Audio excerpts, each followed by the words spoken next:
વિદ્યાર્થી મિત્રો, આપણે ચેપ્ટર નંબર 3 ની જે છે એ વાત કરી રહ્યા છીએ. એમાં લાસ્ટ લેક્ચર ની અંદર આપણે એમસીક્યુ ની ડિસ્કશન કરતા હતા. આજે પણ મિત્રો આપણે એમસીક્યુ, કોયડા અને સ્વાધ્યાયના ક્વેશ્ચન ની ડિસ્કશન કરશું. તો મિત્રો ખાસ તમને એટલું કહેવાનું થાય કે જે આપણા જૂના લેક્ચર જે છે મિત્રો ખાસ ક્લિયર કરજો, ખાસ સમજજો મિત્રો. એમાં જે છે તમારે ડેપ્થ ની અંદર ખાસ ખૂબ ઉતરવું પડશે. એટલે તો થિયરી નો એક એક પોઈન્ટ તમારે જે છે યાદ રાખવો પડશે. એને તમારે રેગ્યુલર જે છે રિવિઝન કરવું પડશે. જો મિત્રો તમે રેગ્યુલર રિવિઝન નહીં કરો તો જે છે એ તમને ભૂલાઈ જશે. તમને એમ થશે મને કઈ યાદ નથી રહ્યું.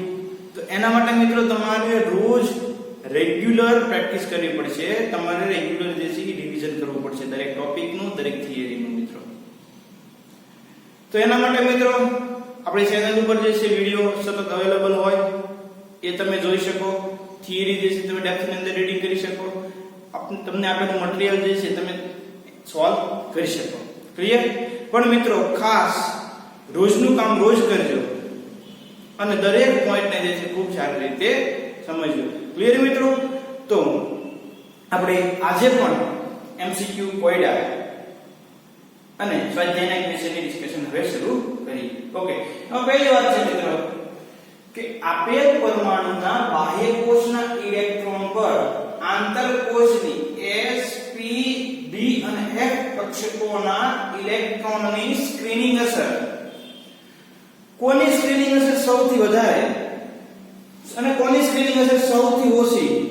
તો મિત્રો યાદ રાખજો કે SPDF માટેની સ્ક્રીનિંગ અસરનો ક્રમ છે S P D અને F. S કક્ષકની સ્ક્રીનિંગ અસર સૌથી વધારે, F ની સ્ક્રીનિંગ અસર સૌથી ઓછી. એટલે SPDF માટે સ્ક્રીનિંગ અસરનો ક્રમ આ રીતે તમને જોવા મળશે.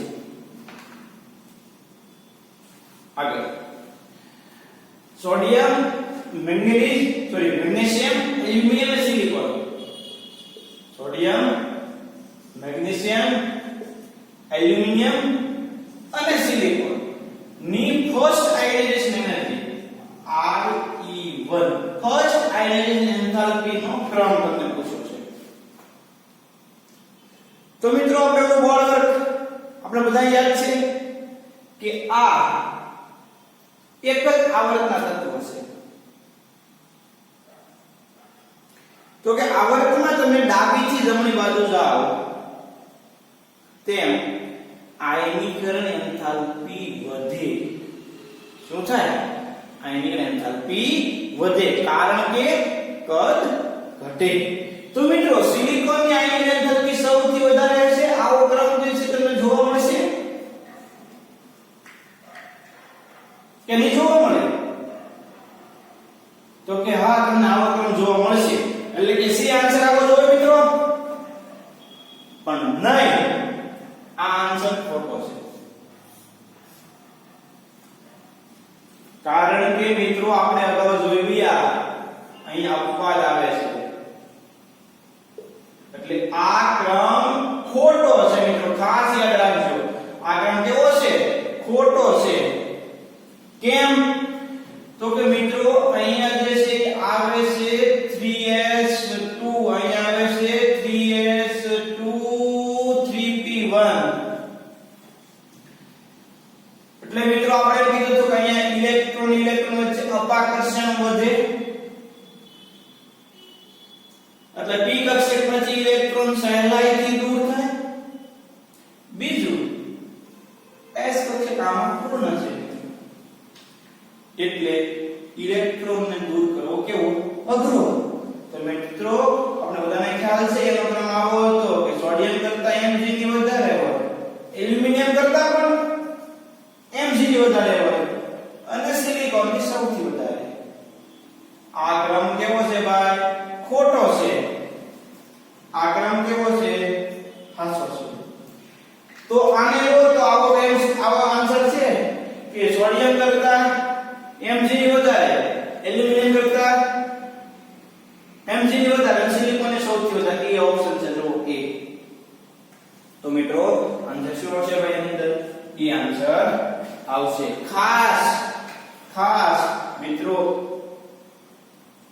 અપવાદ જે છે એ યાદ રાખવાના. કેમ અપવાદ છે એનું કારણ મેં તમને સમજાવ્યું કે 3s2 Mc માટે છે અને એલ્યુમિનિયમ માટે છે 3s2 3p1. તો p1 છે p કક્ષક ની અંદર એક ઇલેક્ટ્રોન જે છે દૂર થઈ જશે, પણ 3s2 છે એ કક્ષક પૂર્ણ છે એટલે ઇલેક્ટ્રોન સેરાથી દૂર થશે નહીં. એટલે એની આયનિક એન્થાલ્પી કેવી હશે? વધારે હશે. એલ્યુમિનિયમ ની કેવી હશે? ઓછી હશે. તો કયો આન્સર આવશે ભાઈ અંદર? એ આન્સર આવશે. ઓકે, જોઈએ આગળ. આપેલ સ્પીસીઝના કદનો સાચો ક્રમ નીચેના પૈકી કયો છે? તો મિત્રો આ એક જ તત્વ છે, તટસ્થ ધન અને ઋણ આયન. તટસ્થ ઋણ આયન ધન આયન. તો આમાં શું કરવું પડશે આપણે? તો એના માટે મેં તમને લખાવ્યું છે ભાઈ, જેમ ધન વીજભાર વધે એમ કદ ઘટે, જેમ ઋણ વીજભાર વધે એમ કદ વધે. યાદ કરો, જેમ ધન વીજભાર વધે એમ કદની અંદર ઘટાડો થાય, જેમ ઋણ વીજભાર વધે એમ કદની અંદર વધારો થાય મિત્રો. તો આમાં મિત્રો I માઈનસ નું કદ સૌથી વધારે હશે, I પ્લસ નું કદ સૌથી નાનું હશે. કારણ કે આપણે શોર્ટકટ યાદ રાખેલી છે કે કોઈ પણ પરમાણુ આપેલા હોય તમને, એમાં જેને ધન આયન હોય એ જો ધન વિષવાહિત હોય તો કદ ઓછું હોય જનક પરમાણુ કરતા, અને ઋણ આયન હોય તો એના જનક પરમાણુ કરતા કદ વધારે હોય. આપણે જે છે આગળ શીખી ગયા. તો મિત્રો આમાં શું આવશે ભાઈ? બી આન્સર આવશે. I માઈનસ સૌથી મોટો થશે કારણ કે જનક પરમાણુ કરતા ઋણ આયન કદમાં મોટો હોય. I પ્લસ નાનો આવશે. કેમ? તો કે ધન આયન એ જનક પરમાણુ કરતા કદમાં નાનો હોય, ઋણ આયન જે છે જનક પરમાણુ કરતા કદમાં કેવો હોય? મોટો હોય. તો અહીંયા શું આન્સર આવશે ભાઈ? ડી આન્સર આવશે. ક્લિયર? આગળ શીખ્યું, જે તત્વોને ગરમ કરતા રંગીન જ્યોત આપે છે તેમના પરમાણુઓના આયનીકરણ માટે ઓછી ઊર્જાની જરૂર પડે. મિત્રો પ્રયોગશાળાની અંદર તમને ધન આયન ને ઋણ આયન આપવામાં આવે, તમને એવો અજ્ઞાત પદાર્થ આપવામાં આવે, તમને એવું કહેવામાં આવે કે આમાં કયો ધન આયન છે અને કયો ઋણ આયન છે શોધો. અકાર્બનિક પદાર્થનું ગુણાત્મક પૃથ્થકરણ એવું નામ છે કેટેગરીનું. અકાર્બનિક પદાર્થનું ગુણાત્મક પૃથ્થકરણ. તમને અજ્ઞાત પદાર્થ કે પદાર્થનું દ્રાવણ જે છે તમને આપી દેવામાં આવે, જલીય દ્રાવણ, અને તમને એમ કહેવામાં આવે કે આ દ્રાવણમાં કયો ધન આયન છે અને કયો ઋણ આયન છે શોધો. તો એના માટે મિત્રો તમારે જ્યોત કસોટી કરવાની થાય. શું કરવાની થાય તમારે? જ્યોત કસોટી.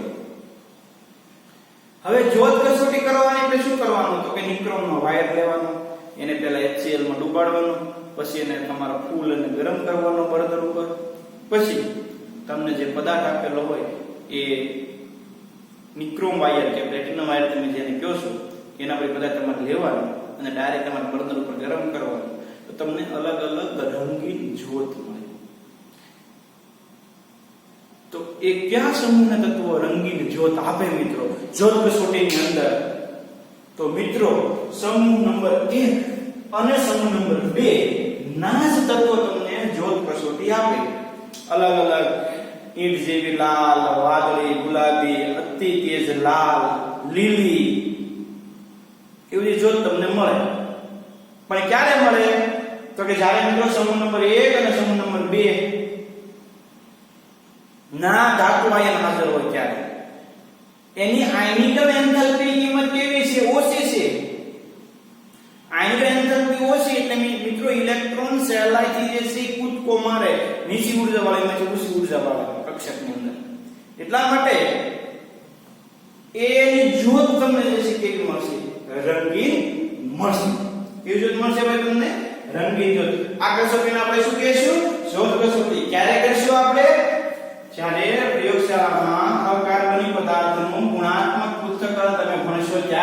તમને સાહેબ જે છે સર જે છે એ તમને પ્રેક્ટિકલ ની અંદર આ ટેસ્ટ ખૂબ સારી રીતે કરાવશે, એટલા માટે અગત્યનું છે, બરોબર.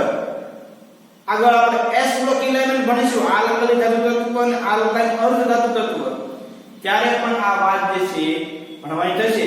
અને ત્યાં ડેપ્થ ની અંદર આવશે કે કયો આયન કેવો રંગ આપે, એકદમ જે લાલ કોણ આપે, વાદળી કોણ આપે, ઈટ જેવી લાલ કોણ આપે, લાલ કોણ આપે, પીળી કોણ આપે, લીલી જ્યોત કોણ આપે, જાંબલી જ્યોત કોણ આપે, એ આપણે ક્યાં ભણીશું ભાઈ ફરીવાર પાછો આપણે સમૂહ નંબર 1 અને સમૂહ નંબર 2 એટલે S બ્લોક એલિમેન્ટ જે છે ત્યાં ફરીવાર આપણે આ જ ટોપિકની ડિસ્કશન ત્યાં કરવાની હશે. ત્યારે ફરીવાર આપણે આજે છે ક્લિયર સમજશું, ત્યારે જોત કરશું કે કેમ કરાય એ પણ જોઈશું, બરોબર. અત્યારે જે છે મેં તમને કીધું તમારે યાદ રાખવાનું. Okay, arrange the element selenium, chlorine and sulfur in the increasing of ionization energy. આયનીકરણ એન્થાલ્પી ના જે છે વધતા ક્રમમાં એ ઘટતા ક્રમ આપણે યોગ્ય રીતે યોગ્ય ક્રમ જે છે પસંદ કરવાનો છે. આપણે આપ્યો છે સિલિનિયમ, ક્લોરીન અને સલ્ફર.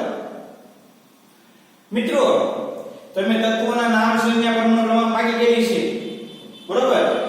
તો સલ્ફર અને સિલિનિયમ એક જ સમૂહના તત્વ છે, સલ્ફર ઉપર છે, સિલિનિયમ નીચે છે. આ બે જે છે 16મા સમૂહના તત્વ છે. કયા સમૂહના તત્વ છે ભાઈ? તો કે 16મા સમૂહના. આ કયા નંબરના સમૂહના તત્વ છે? 17મા નંબરના સમૂહના તત્વ. તો આપણે ખબર છે કે 17મા નંબરના તત્વની આયનિક એન્થાલ્પી વધારે છે, 16મા નંબરની ઓછી છે, એટલે આવું તો છે, બરોબર. ક્લોરીનની સૌથી વધારે છે, આ બેની ઓછી છે. પણ આ બેમાં કોની વધારે? તો મિત્રો મેં તમને પાકી કરાવેલી છે કે ઓક્સિજન, સલ્ફર, સિલિનિયમ, ટેલ્યુરિયમ અને પોલોનિયમ. સલ્ફરની નીચે સિલિનિયમ આવે, સલ્ફરની નીચે સિલિનિયમ આવે, એટલે કે આ ઉપરની તરફ આ નીચેની તરફ. તમને ખબર છે સમૂહ ઉપરથી નીચે તરફ જાય આયનિક એન્થાલ્પી ઘટે અને ડાબીથી જમણી તરફ આયનિક એન્થાલ્પી વધે. તો મિત્રો આ નીચેનું તત્વ છે, આ ઉપરનું તત્વ છે, એટલે સલ્ફરની આયનિક એન્થાલ્પી વધારે છે અને આ 17મા નંબરના સમૂહનું તત્વ છે, એટલે ઓબવિયસલી આ બે કરતા તો ક્લોરીનની આયનિક એન્થાલ્પી કેવી છે? વધારે જ હશે ભાઈ. તો કયો ક્રમ આવશે ભાઈ? તો કે બી ઓપ્શન તમને આપેલો છે, ક્રમ આવશે કે સિલિનિયમની ઓછી, એના કરતા સલ્ફરની વધારે, એના કરતા ક્લોરીનની આયનિક એન્થાલ્પી વધારે હોય. ક્લિયર? એટલે કે બી આન્સર આવશે. આગળ ટેક્સ્ટ બુક નો 3.19 નંબરનો ક્વેશ્ચન છે કે સમૂહ 13 ના તત્વોની પ્રથમ આયનિક એન્થાલ્પી મૂલ્ય નીચે મુજબ આપેલું છે. એટલે જો તમારા મગજમાં એક વસ્તુ સેટ કરી દીજો. આ કઈ રીતે છે કે સમૂહમાં તમે ઉપરથી નીચે તરફ જાઓ, સમૂહમાં ઉપરથી નીચે તરફ જાઓ એમ આયનીકરણ એન્થાલ્પી ઘટે. આ ક્રમ એક તમારા માઇન્ડ અંદર શેર કરી દેજો. હવે અહીંયા જો બોરોનની 801, એલ્યુમિનિયમની 577, ગેલેનિયમની 579 એલા ભાઈ વધી લો પછી પાછી ઘટે છે. તો સામાન્ય વર્ણનથી જોવા મળતા આ વિચારને તમે કેવી રીતે સમજાવશો ભાઈ? પેલા આ વસ્તુ જે આપણે કહીએ છીએ આયા ખોટી પડી. જો તમને વેલ્યુ થી ખોટી પડી ગઈ. જો આપણે એમ કહેતા હતા કે સમૂહમાં ઉપરથી નીચે તરફ જાવ એટલે આયનિક એન્થાલ્પી ઘટે ઘટે અને ઘટે. હું તમને તેની ઉલ્લી ઉલ્લી કહેતો હતો ને કે સમૂહમાં તમે ઉપરથી નીચે તરફ જાવ તો આયનિક એન્થાલ્પી ઘટે ઘટે ઘટે ઘટે ઘટે. પણ એલા ભાઈ આયન જોવો તો વધી. કેમ આવું છું? તો એના માટે મિત્રો આપણે એની ઇલેક્ટ્રોનિક કન્ફિગરેશન ની યાદ કરવી પડે. શું યાદ કરવું પડે આપણે? તો કે એની ઇલેક્ટ્રોનિક કન્ફિગરેશન. હવે જો મિત્રો તમને હું સમજાવ્યું તો કેમ આવું વિચલન તમને જોવા મળે. બોરોનની જે છે કેવી હોય ભાઈ? તો કે સૌથી વધારે, પછી ગેલિયમ, પછી ઇન્ડિયમ અને ત્યાર પછી થેલિયમ. જો અહીંયા આપવા જો ભાઈ કેમ જોવા મળે? તો મિત્રો અહીંયા સમજીએ. આ જે નોબલ ગેસ છે મિત્રો એને કોર કહેવાય. શું કહેવાય? કોર ના ઇલેક્ટ્રોન. જે તમે ચેપ્ટર નંબર 2 ની અંદર શીખી ગયા. ત્યાં શીખ્યા તમે ચેપ્ટર 2 ની અંદર આ જે નોબલ ગેસ આપણે લખીએ છીએ ઇલેક્ટ્રોનિક કન્ફિગ્યુરેશન ની અંદર એને કોર કહેવાય. શું કહેવાય? કોર. અંદરની બાજુનો ઇલેક્ટ્રોન. આ જે છે મિત્રો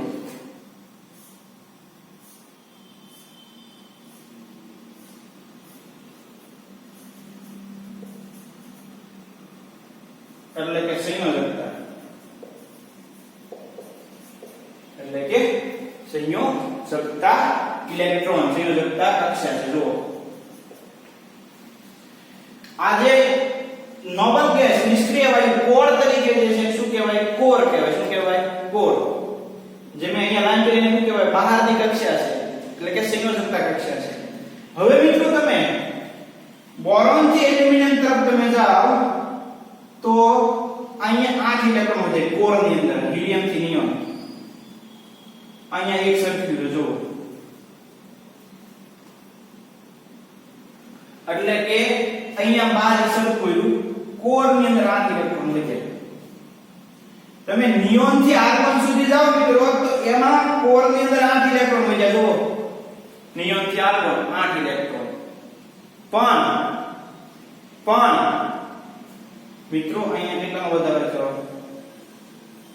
સંયોજકતા કક્ષામાં ડાયરેક્ટ 10 નો વધારે છે. જો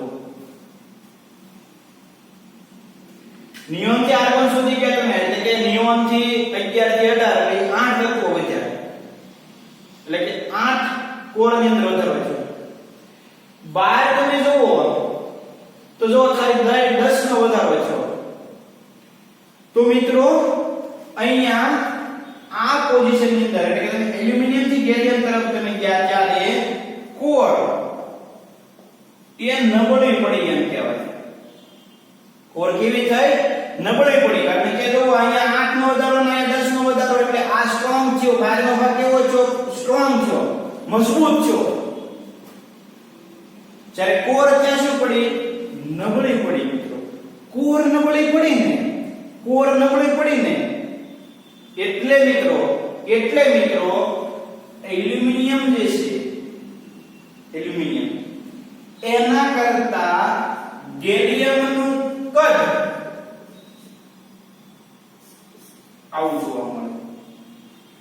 ગેલિયમ કદમાં મોટો હોય, એલ્યુમિનિયમ કદમાં કેવો હોય? નાનો હોય. એટલે કે અહીંયા કોર નબળી પડી, આઉટર સ્ટ્રોંગ થઈ એટલે ઇલેક્ટ્રોન નું કેન્દ્ર પ્રત્યેનું આકર્ષણ બળ વધ્યું. ઇલેક્ટ્રોન નું કેન્દ્ર પ્રત્યેનું આકર્ષણ બળ વધ્યું એટલે કે સ્ક્રીનિંગ અસર ઘટી. એલ્યુમિનિયમ થી ગેલિયમ તરફ તમે ગયા એમ કોર નબળી પડી. કેવી પડી? નબળી પડી.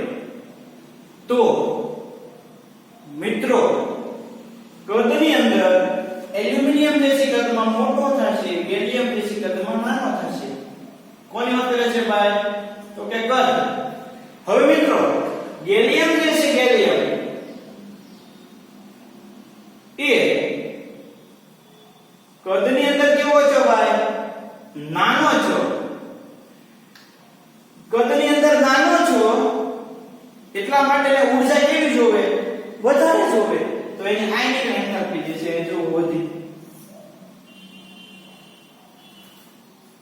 જો એલ્યુમિનિયમ ની ઓછી છે, ગેલિયમ ની આયનિક એન્થાલ્પી વધારે છે એટલે એની અંદર ડીસી પણ જોવા મળે. સમજાય છે? તો ફરી વાત કહું મિત્રો, તમે બોરોન થી તમે હિલિયમ તરફ સમજો મિત્રો. અગત્યનું છે આ અપવાદ છે પણ ક્યાં અપવાદ છે તમને સમજાયેલો હોવો જોઈએ. બાકી તમને અપવાદ લગાડી તમે યાદ રાખીને ઓળખી નાખો એમ નહીં, સમજીને યાદ રાખવાનું. હવે બોરોન થી તમે ઇન્ડિયમ થી હિલિયમ તરફ જાઓ એમ અહીંયા તમને આવો અપવાદ જોવા મળે છે. આ અપવાદ શેમાં છે ભાઈ? તો કે આયનીકરણ એન્થાલ્પી માં છે. શેમાં છે? આયનીકરણ એન્થાલ્પીમાં. તો કેમ? તો કે મિત્રો ગેલિયમ એલ્યુમિનિયમ થી ગેલિયમ તરફ જાવ એમ આ જે છે 8 છે. કેટલાનો વધારે છે? કોર ની અંદર 8. આને શું કહેવાય? તો કે કોર. આને શું કહેવાય? તો કે સંયોજકતા ઇલેક્ટ્રોન. જો મિત્રો અહીંયા 8 નો વધારો છે, અહીંયા થી અહીંયા ગયા તો 12 નો વધારો છે, 10 નો છે. એટલે કે અહીંયા જે છે કોર કેવી પડી ભાઈ? તો કે નબળી પડી. આ કેવું છું? બહારનો ભાગ કેવો છો? તો કે પ્રબળ છો. પ્રબળ છો એટલે કે સ્ટ્રેનિંગ અસર ની અંદર હું છો ભાઈ? ઘટાડો છો.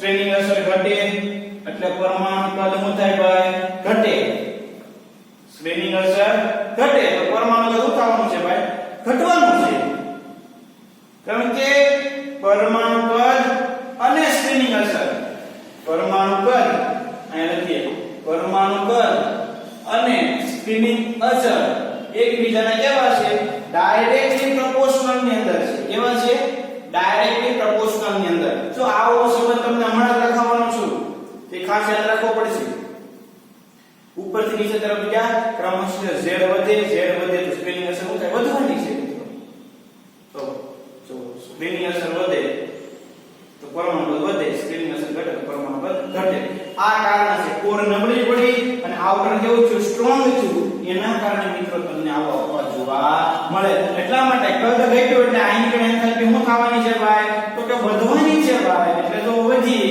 અહીં જો કિંમત 77 થી 590 ગણી છે 577 વધી તો તમારી વસ્તુ આ યાદ રાખવાની છે ભાઈ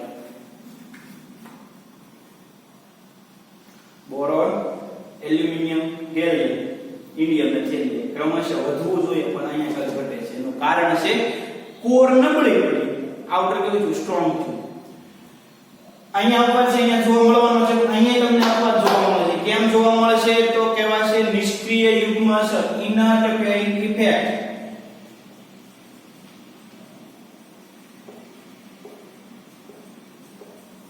અત્યારે આપણે ખાલી એક યાદ રાખીશું નિષ્ક્રિય યુગ્મ અસર કોને કહેવાય એ આપણે આગળ શીખશું બહુ આગળ શીખશું એ વાર છે બીજા સેમેસ્ટરમાં આવશે પણ આપણે એટલું યાદ રાખીએ અહીંયા જે અપવાદ જોવા મળે કારણ નિષ્ક્રિય યુગ્મ અસર અને મિત્રો અહીંયા જે અપવાદ જોવા મળે છે એનું કારણ છે કોર નબળી પડે એટલા માટે કોર નબળી પડે એટલા માટે અહીંયા તમને અપવાદ જોવા મળે જે ઇલેક્ટ્રોન એપ્લિકેશન આપણે શીખ્યા અહીંયા અપવાદ જોવા મળે છે એનું કારણ છે નિષ્ક્રિય યુગ્મ અસર ત્યાર પછી મિત્રો એવું તમને જોવા મળતું નથી કાર્બન થી સિલિકોન જર્મેનિયમ ટીન અને લેડ તરફ જશે ક્રમશઃ પરમાણુ ત્રીજા દિવસે વધતી જાય આયન એન્થાલ્પી ક્રમશઃ ઘટતી જાય જોઈએ પણ અહીંયા તમને અપવાદ જોવા મળે છે એનું કારણ છે નિષ્ક્રિય યુગ્મ અસર જે આપણે પી બ્લોકમાં અભ્યાસ કરીશું ત્યારે શીખીશું બરોબર આ બે વસ્તુ તમને જે છે ક્લિયર થઈ ગઈ છે મિત્રો આ ખાસ 19મા નંબરનો જે ક્વેશ્ચન જે છે તમારા મટીરીયલ ની અંદર અથવા ટેક્સ્ટ ની અંદર ખાસ એને સમજવો પડે મિત્રો સમજવા માટે મેં તમને જો અહીંયા ઇલેક્ટ્રોન ની ઇલેક્ટ્રિફિકેશન ના આધાર સમજાવ્યો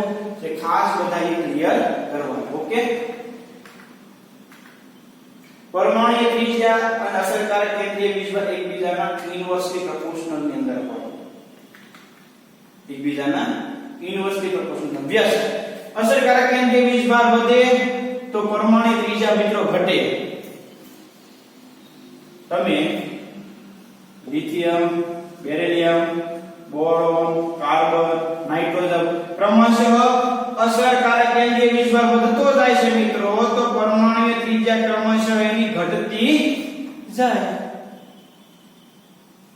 આનું ઉદાહરણ છે કોષનો ક્રમ તો સમૂહમાં ઉપરથી નીચે તરફ જાવ n વધે તો પરમાણુ ત્રિજ્યા વધવાની છે તો એના માટે તો કે લિથિયમ સોડિયમ પોટેશિયમ રૂબિડિયમ અને સીઝિયમ ક્રમશઃ n બરાબર આના માટે n બરાબર કેટલા લિથિયમ માટે 3 4 5 6 અને 7 કોષનો ક્રમ એટલે કે n વધ્યો તો કદની અંદર ક્રમશઃ શું થવાનો ભાઈ વધારો થવાનો એટલે આ એનું ઉદાહરણ છે જો આ સંબંધ તમને આપ્યો અસરકારક કેન્દ્રીય વીજભાર કોષનો ક્રમ અને પરમાણુ ત્રિજ્યા વચ્ચે ખાસ આપણે ક્લિયર કરી લઈશું ઓકે આગળ જઈએ પરમાણુ ત્રિજ્યા ડાયરેક્ટલી પ્રોપોર્શનલ ટુ સ્પિનિંગ અસર ઇનડાયરેક્ટલી પ્રોપોર્શનલ ટુ ધન વીજભારની તીવ્રતા મેં તમને કીધું હતું આના માટે ઉદાહરણ લખાવ્યું હતું m+4 m+2 અને m જેમ ધન વીજભાર વધે જનક પરમાણુ અને ધન આયન કદની અંદર નાનો હોય એમાં તો ધન વીજભાર વધતો ગયો તો ત્રીજા મુદ્દા પર ઘટતી જાય તો એના માટે ઉદાહરણ આ છે સ્ક્રીનિંગ અસર તો આમાં આ સ્ક્રીનિંગ અસર ઉદાહરણ છે એનો વધ્યો એટલે સ્ક્રીનિંગ અસર વધવાની છે પરમાણુ ત્રીજા નું થવાની છે વધવાની છે ઓકે તો તમને જો એક ઉદાહરણ જે છે હું લખાવું તો ચાલો પરમાણુ ત્રિજ્યા અને ઋણ વીજભાર એકબીજાના સમચલનમાં હવે એનું ઉદાહરણ તો આ O-2 O-1 અને O પરમાણુ ત્રિજ્યા ધન અને ઋણ વીજભાર સાથે ડાયરેક્ટલી પ્રોપોર્શનલમાં છે. ધન વીજભાર સાથે કેવું છે? ઇન્વર્સલી પ્રોપોર્શનલમાં. ધન વીજભાર વધે, પરમાણુ ત્રિજ્યા ઘટે. ઋણ વીજભાર વધે, પરમાણુ ત્રિજ્યા વધે. અને ત્યાર પછી બંધ ક્રમાંક તો જો nitrogen single bond, nitrogen double bond, nitrogen અને નાઇટ્રોજન ટ્રિપલ બોન્ડ, નાઇટ્રોજન તો ઇનડાયરેક્ટલી પ્રોપોર્શનલમાં છે. એટલે આનો ક્રમ જે છે કેવો આવશે? આવો આવશે. ખાસ જે છે યાદ રાખજો, બંધ ક્રમાંક વધે તો પરમાણુ ત્રિજ્યા ક્રમશઃ ઘટે. તો એક ઉદાહરણ જે છે આપણે આગળ શીખી ગયેલા છીએ મિત્રો, પણ તમને જે છે રિવાઇઝ કરાવું છું કે આ આવો સંબંધ જે છે આપણે ડાયરેક્ટ યાદ રાખી લેવાના. આ શોર્ટકટ છે મિત્રો. ભવિષ્યમાં કેમિકલ બોન્ડિંગ ની અંદર તમે આ વસ્તુ શીખતા હશો, આવો સંબંધથી નહીં શીખતા, બરોબર? તો એમાં આનો ઉપયોગ થશે. S બ્લોક, P બ્લોક બધામાં આપણે ઉપયોગ કરીશું. આ ચેપ્ટર ને MCQ સોલ્યુશન માટે પણ આપણે આનો ઉપયોગ કરીશું. એડવાન્સ માટે પણ આનો ઉપયોગ થાય મિત્રો. એટલે ખાસ દરેકે સંબંધ પરમાણુ ત્રિજ્યા અને સકારાત્મક કેન્દ્રિત વ્યસ્ત ચલનમાં કોષનો ક્રમ પરમાણુ ત્રિજ્યા સાથે ડાયરેક્ટલી પ્રોપોર્શનલમાં, આ પરમાણુ ત્રિજ્યા અને સ્કેલિંગ હશે ડાયરેક્ટલી પ્રોપોર્શનલમાં, ધન વીજભાર ઇન્વર્સલી પ્રોપોર્શનલ, વ્યસ્ત પ્રમાણ આ સમચલનની અંદર, આ વ્યસ્ત ચલનની અંદર. આપને ખબર છે તો વધે તો આની એન્થાલ્પી ઘટે. જે આપણે આનો તે ઊંધું થઈ જાય, બરોબર? અસરકારક કેન્દ્રીય વીજભાર ડાયરેક્ટલી પ્રોપોર્શનલમાં છે. એટલે કહી દીધું છે Z ઇફેક્ટ તમને હું ગણતા શીખવાડીશ આગળ. Z ઇફેક્ટ તમને હું ગણતા શીખવીશ. ઓકે? ઈ કેવો છે? એના વ્યસ્ત ચલનની અંદર છે. ઓકે? આની એન્થાલ્પી અને પ્રતિક્રિયાત્મકતા એકબીજાના વ્યસ્ત ચલનની અંદર છે. મિત્રો સમૂહ નંબર 1 આ સમૂહ નંબર 1. તો મિત્રો સમૂહ 1 ની આયનિક એન્થાલ્પી કેવી હોય? આયનિક એન્થાલ્પી ઓછી હોય તો એની પ્રતિક્રિયાત્મકતા કેવી? વધુ. આ વસ્તુ જે છે અહીંયા ઇલેક્ટ્રિક આયનિક એન્થાલ્પી સમૂહ 1 ની કેવી? ઓછી. તો સમૂહ 1 ના તત્વોની પ્રતિક્રિયાત્મકતા કેવી? આલ્કલી હાઇડ્રોજનની પ્રતિક્રિયાત્મકતા કેવી ભાઈ? વધારે. આની સાથે આ કોરિલેટેડ થાય. ઓકે મિત્રો, હવે તમને આ વસ્તુ ક્લિયર થઈ ગઈ હશે. ખાસ મિત્રો સમજજો, વિચારજો. એક પોઈન્ટ અગાઉ MCQ સોલ્વ કરી એને આ બધાને કમ્બાઈન કરજો, તમને બહુ મજા આવશે. તમને મટીરીયલ ની અંદર આ પાછળ MCQ આપેલા છે મિત્રો. સમય મળે એટલે બધા જ MCQ તમારે જે છે સોલ્વ કરતા જવાના. લેક્ચરમાં જે MCQ સોલ્વ કર્યા એ પણ કરવાના, જેથી તમારો બેઝ જે કેવો થાય તમને એટલો ક્લિયર અને સચોટ થઈ. ઓકે? તો મિત્રો આ તમે હવે સમજી ગયા હશો. દરેક સંબંધ મેં તમને ઉદાહરણ આપ્યા, તમારે જે છે એક ઉદાહરણ બધાની બાજુમાં લખવાનું અને ખાસ જે છે રિવાઇઝ કરીને ક્લિયર કરવાનું. ઓકે? હવે જે અપવાદ હતા મિત્રો, એમાં આયનિક એન્થાલ્પી માટે જો તમને એક મેં એક અલગ મટીરીયલમાંથી જે છે એ લઈ અને તમને એમ પૂછું છું કે બેરિયમ અને Mg જો આ બે કરતા વધારે છે આયનિક એન્થાલ્પી. કેમ? તો કે આમાં S કક્ષક કેવી છે ભાઈ? પૂર્ણ છે. જો S કક્ષક પૂર્ણ કે સ્થાયીતા વધારે કે ઊર્જા વધારે. આમાં મિત્રો જુઓ બે કરતા વધારે છે. કેમ વધારે છે? તો કે P કક્ષક કેવી છે? અર્ધ પૂર્ણ છે એટલા માટે. અને સૌથી વધારે છે કોણ છે ભાઈ? Np6 છે એટલા માટે. તો મિત્રો આ આયનિક એન્થાલ્પીનો ક્રમ છે, તમને કિંમતના આધારે દર્શાવ્યો છે. ખરેખર તમે જે વસ્તુ હું કહેતો હતો એ વસ્તુ સાચી છે, તો મેં તમને આ કિંમતથી દર્શાવીને પ્રૂવ કર્યું કે બેરિલિયમની આયનિક એન્થાલ્પી બોરોન કરતા વધારે હોય, Mg ની આયનિક એન્થાલ્પી એલ્યુમિનિયમ કરતા વધારે હોય, નાઇટ્રોજનની આયનિક એન્થાલ્પી જે છે ઓક્સિજન કરતા વધારે હોય, ફોસ્ફરસની આયનિક એન્થાલ્પી સલ્ફર કરતા વધારે હોય અને નોબલ ગેસ સૌથી વધારે હોય છે. તો આ તમને ક્લિયર થઈ ગયો છે મિત્રો. કિંમત પાકી કરવાની નથી, પણ તમારી જાણકારી માટે, તમારી માહિતી માટે. ઓકે? આગળ દ્વિતીય આવર્તમાં તત્વોની વાસ્તવિક આયનિક એન્થાલ્પીનો ક્રમ આ પ્રમાણે છે. જો આપણે અહીંયા જોયું ને બોરોનની ઓછી બેરિલિયમની વધારે નાઇટ્રોજનની ઓછી નાઇટ્રોજનની વધારે ઓક્સિજનની ઓછી બેરિલિયમની આયનિક એન્થાલ્પી શા માટે વધારે છે ભાઈ તો એનું કારણ કે બેરિલિયમની અંદર s કક્ષક ઇલેક્ટ્રોનથી પૂર્ણ ભરાયેલી છે જ્યારે બોરોનની અંદર p કક્ષકની અંદર એક ઇલેક્ટ્રોન હોય એટલે સહેલાઈથી દૂર થઈ જાય આમ s કક્ષક સંપૂર્ણ ભરાયેલી છે એટલે સહેલાઈથી ઇલેક્ટ્રોન જે છે દૂર થશે નહીં તો વધારે ઊર્જા આપવી પડશે એટલે બેરિલિયમની આયનિક એન્થાલ્પી સૌથી વધારે જો આ જ વસ્તુ આ જેનો કારણ છે s કક્ષક ઇલેક્ટ્રોનથી પૂર્ણ છે એટલા માટે ઓક્સિજનની આયનિક એન્થાલ્પી નાઇટ્રોજન અને ક્લોરીનથી ઓછી શા માટે છે ઓક્સિજનની આયનીકરણ એન્થાલ્પી ઓછી હોવા માટેનું કારણ શું મિત્રો તો કે એની ઇલેક્ટ્રોન કન્ફિગ્યુરેશન છે 2s2 2p4 તો મિત્રો આ s કક્ષક તો બે ઇલેક્ટ્રોન છે એટલે તો થાય જ રહેવાની હવે આમાં શું થશે ભાઈ તો ત્રણ પેટા કક્ષક px py અને pz ત્રણ ઇલેક્ટ્રોન પહેલા હુન્ડના નિયમ પ્રમાણે ગોઠવવાના ચોથો ઇલેક્ટ્રોન અહીંયા આવ્યો હવે મિત્રો આ ઇલેક્ટ્રોન વચ્ચે શું થશે